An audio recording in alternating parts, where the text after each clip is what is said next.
professor Marcelo. Eu também tenho a satisfação de fazer uma leitura de um brevíssimo currículo que Sua Excelência disponibilizou à escola. Professor Marcelo Buzágulo Dantas possui pós-doutorado pela Universidade do Vale do Itajaí, doutor em Direito pela Pontífice Universidade Católica de São Paulo, mais conhecida por PUC, mestre em Direito pela mesma universidade, especialista em processo civil pela mesma universidade, já no Paraná, e advogado com vasta experiência na matéria ambiental. Sua Excelência atua perante o Tribunal Regional Federal da 4ª Região, é um respeitado advogado, por isso nós convidamos, sobremaneira, porque é professor aqui da Universidade Federal de Santa Catarina, e temos muito interesse em estreitar os laços com a universidade para um trabalho conjunto em face da Escola da Magistratura. Professor Marcelo, desde logo passa a palavra.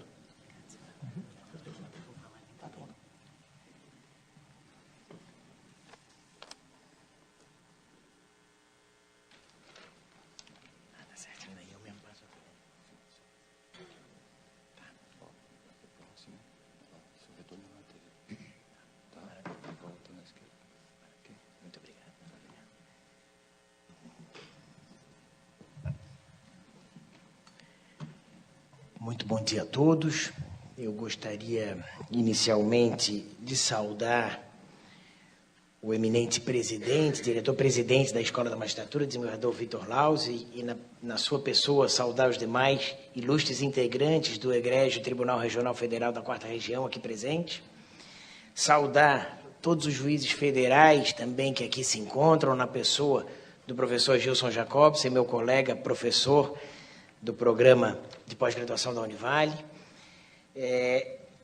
Evidentemente, saudar essa grande referência mundial em direito ambiental, que é o professor Daniel Farber, que, para mim, é efetivamente uma honra dividir um painel com Sua Excelência, na medida em que, de longa data, sou um admirador do seu trabalho, um estudioso das suas obras, e considero o professor Daniel Farber uma das 3 grandes referências do direito ambiental mundial, ao lado de Nicholas Robinson e Michel Brier.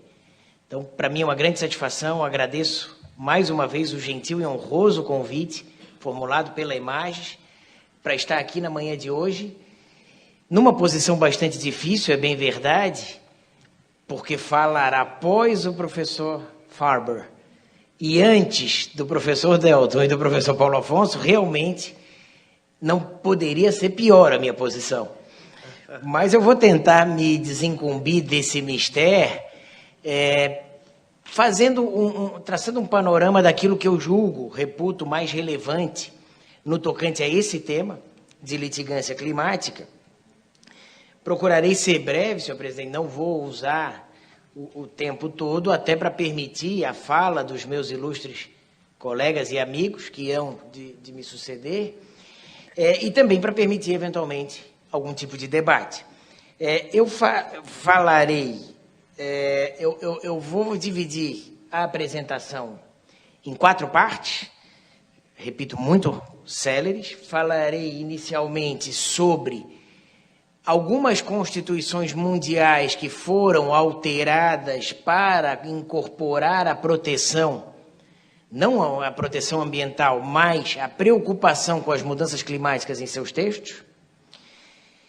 Em seguida, um panorama geral da litigância climática em todo o mundo.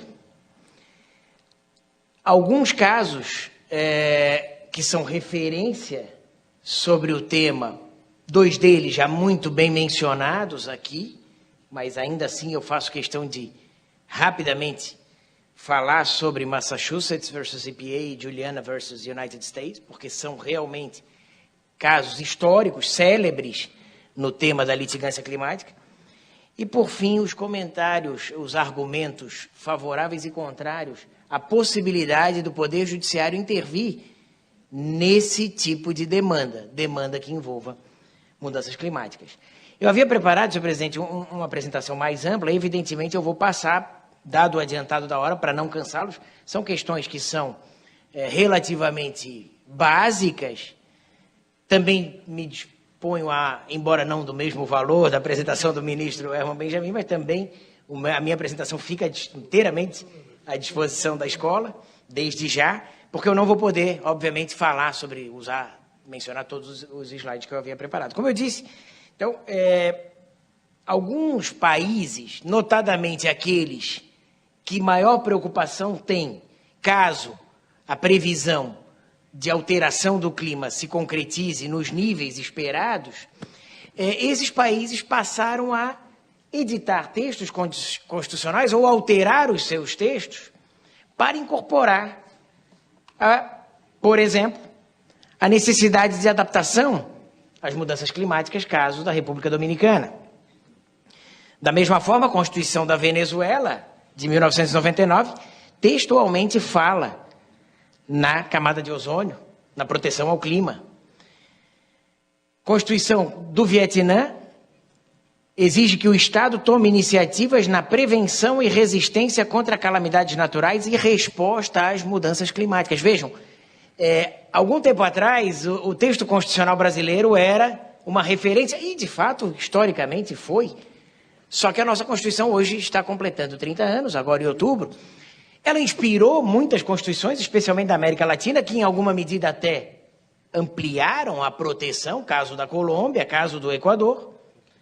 Mas o fato é que hoje alguns países do globo deram um passo a mais ao prever a necessidade de adaptação a esse fenômeno que hoje me parece seja inequívoco. Não há mais discussão, quer dizer, a discussão sempre haverá, mas não há mais dúvida acerca do risco efetivo das mudanças climáticas. Pois bem, Tunísia, o Estado garante o direito ao meio ambiente saudável e equilibrado e a participar na proteção do clima. E, por último, a Costa do Marfim, que previu expressamente o tema no preâmbulo do seu texto. Bom, aí ainda a Tailândia. Esse é um panorama, esse é um slide extraído do Programa das Nações Unidas para o Meio Ambiente, que dá um panorama sobre o tema no mundo. Tema litigância climática. Podem perceber que não são muitos os países que têm levado ao judiciário o trato da matéria. Os Estados Unidos lideram significativamente, dado fornecido também pelo professor Farber, são 654 ações judiciais nos Estados Unidos da América tratando desse tema.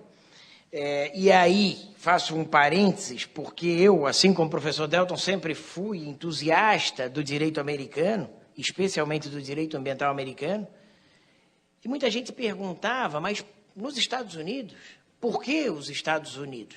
As pessoas confundem os governos, e aí um governo George W. Bush, seguido de um governo Donald Trump, realmente não parece ser o melhor país do mundo para se tratar de meio ambiente. Mas, ao revés, talvez justamente por isso, é que a academia americana e as cortes americanas têm dado respostas ao tema da proteção ambiental, certamente como em nenhum outro lugar do planeta.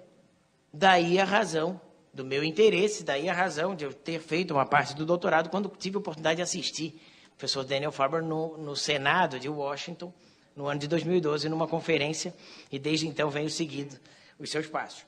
Pois bem, é interessante notar, né, e não podemos deixar de mencionar, que o Brasil não tem casos envolvendo mudanças climáticas, apesar da existência de legislação.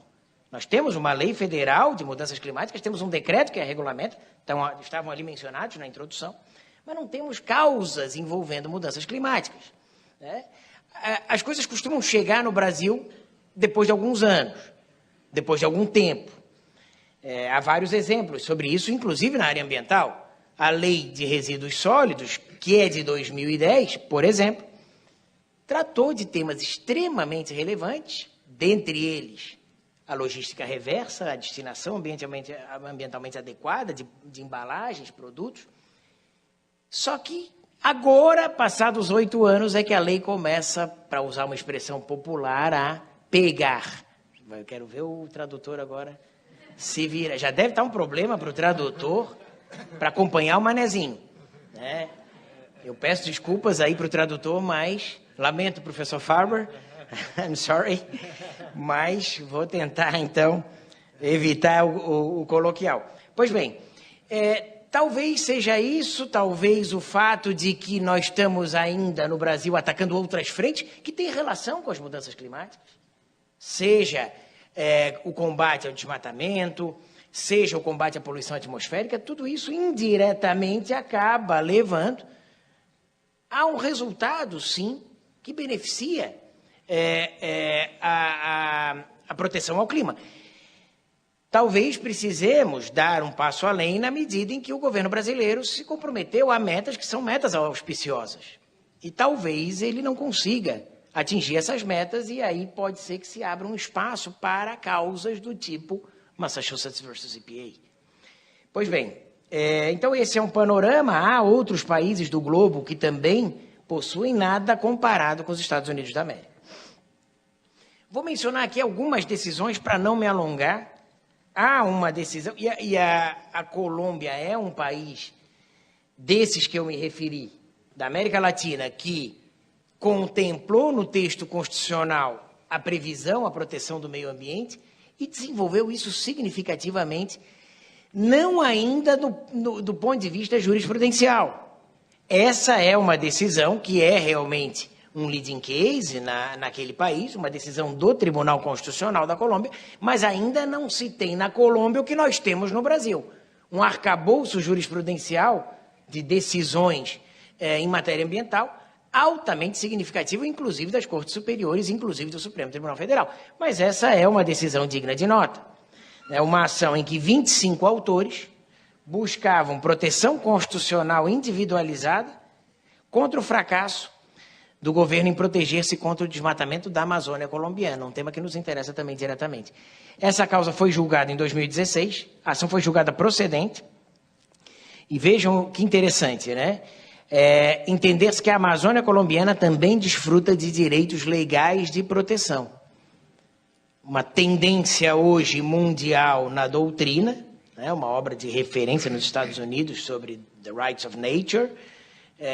No Brasil ainda também estamos avaliando isso, dada a literalidade do nosso texto constitucional, mas o fato é que a decisão aqui considerou que a Amazônia também possui, a Amazônia colombiana, direitos legais de proteção. Aqui o grande caso, o caso que realmente é uma referência para todos os que estudam, não só climate change, mas quem estuda direito ambiental. Eu me recordo, professor Farber, quando estava nos Estados Unidos, essa era uma matéria que era discutida em qualquer foro, em qualquer seminário sobre direito ambiental, se invocava o tema. E nós temos discutido aqui, né, no mestrado e no doutorado, essa decisão, por ela ser realmente, pela importância histórica que ela tem. Há uma por ter sido um leading case em matéria de proteção às mudanças climáticas. Há duas por ela ser uma decisão da Suprema Corte, ter chego à Suprema Corte Americana e lá ter sido decidido que a EPA, sim, deveria regular os gases, a emissão de gases que contribuem para o aquecimento global. Aqui eu não vou me alongar, o professor Farber esmiuçou muito o caso, apenas mencionar que já no tribunal, na Corte de Apelação do Distrito de Colômbia, já houve votação por maioria. A votação pela negativa da causa foi por maioria de votos 2-1. E depois na Suprema Corte também houve divergência, que é algo que também acontece muito nas nossas causas aqui no Brasil. Maioria nas votações, inclusive no Superior Tribunal de Justiça, inclusive no Supremo Tribunal Federal. Refiro-me a causas envolvendo matéria ambiental. O próprio julgamento recente das ações diretas de inconstitucionalidade do Código Florestal foi decidido por 6-5, que equivalem aos 5-4 da Suprema Corte, no caso, em tela. Aqui eu menciono alguns dos argumentos usados pela Corte de Apelação para negar, eu repito, o pedido. Originariamente esse pedido foi negado, mas a Suprema Corte numa decisão relatada pelo Justice John Paul Stevens, aqui mencionado também pelo professor Farber, acabou revertendo a decisão para entender que a EPA não apresentou justificativa para recusa em regular. Esse é um julgamento que é extremamente interessante, também pelos votos vencidos. E para nós, aqui no Brasil, há um interesse, sim, nesse estudo comparativo, até porque, como foi mencionado na palestra do professor Farber, um requisito, que é um requisito de difícil transposição do direito americano, que é o standing, que essa é realmente, eu falo em inglês mesmo, porque é muito difícil a tradução para nós, porque nós não temos nada parecido. Standing é uma soma de legitimidade, interesse, pertinência temática e mais alguma coisa.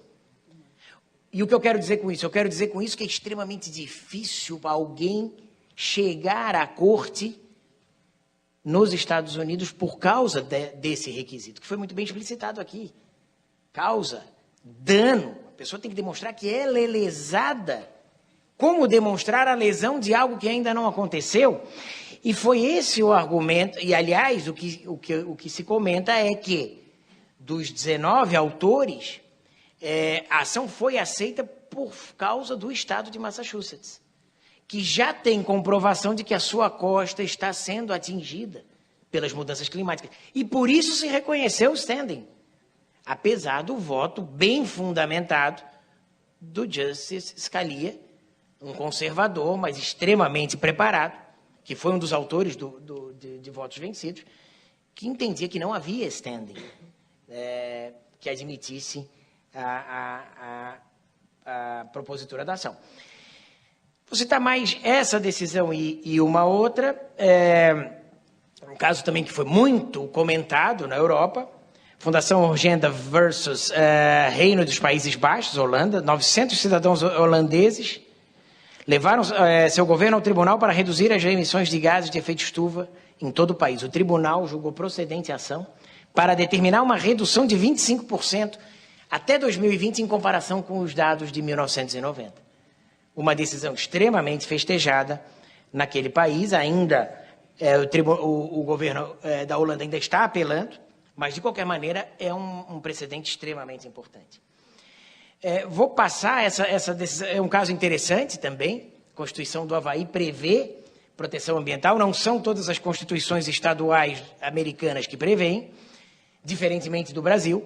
Há um estudo comparativo do professor James May, nosso colega da Widener University, em que ele examina os textos constitucionais estaduais do Brasil e constata que todos eles têm previsão de proteção ambiental. Não é assim na América, que não tem sequer na sua Constituição, até hoje, a previsão de proteção ambiental. E aí, claro, alguém poderia dizer, mas a Constituição é do século XVIII. Mas poderia ter sofrido uma emenda, e houve projetos de emenda, aliás, um deles de autoria do então deputado Richard Oettinger, que foi professor da Pace University, onde eu tive a honra de estudar. Por que nunca passou uma emenda à Constituição americana? Porque os Estados Unidos têm um Congresso, historicamente, dominado pelos conservadores. Me parece, se eu estiver errado, o professor Farber certamente é a melhor pessoa para me corrigir. O caso Juliana versus United States é o que está na ordem do dia hoje. Quando tive o prazer de estar no estado de Delaware agora, em junho, é o que se falava. Era esse caso e o caso do padeiro, do bakery, que foi decidido pela Suprema Corte. É um caso envolvendo outro tema, mas muito interessante. E é interessante aqui que, de fato, o governo americano tem tentado coibir essa ação. Ele tem tentado, de todas as maneiras, evitar que a ação prossiga. E, por uma decisão da Suprema Corte, Justice Kennedy, agora, do dia 30 de julho, se determinou o prosseguimento do julgamento da causa, que terá início no dia 29 de outubro próximo. Então, muita coisa ainda há de acontecer nessa que também é uma causa de extremo interesse. E só para fazer um comentário interessante, o professor Farber falou que a causa aqui, diferentemente de Massachusetts, é baseada não na Constituição, não na lei, no Clean Air Act, mas na Constituição.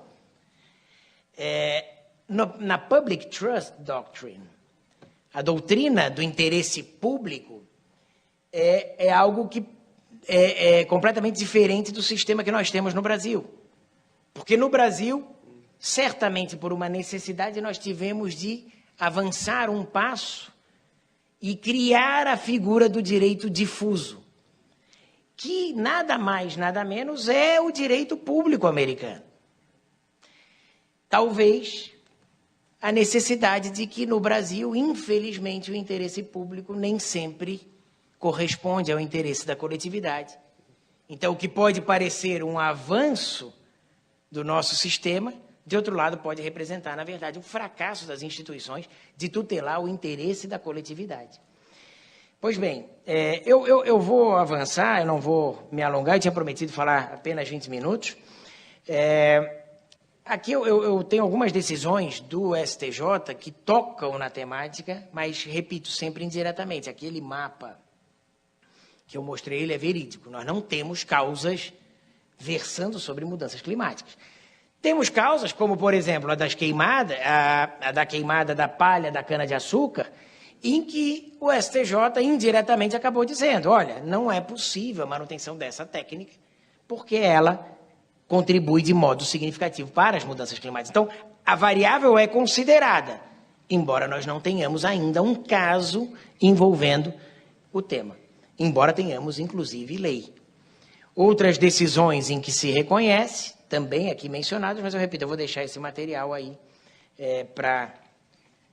à disposição de todos. E, por último, alguns argumentos, né? Também vou deixar, mas é interessante porque o principal caso julgado nessa matéria é dos Estados Unidos da América, onde o princípio da separação de poderes ainda é um princípio extremamente rigoroso e válido, como é também no Brasil. Mas talvez no Brasil, também por razões lamentáveis, o judiciário tenha tido que assumir um papel de maior participação na administração pública, pela falta de viabilidade, pela falta de discricionariedade adequada por parte dos órgãos públicos em agir em matéria de proteção de direitos fundamentais.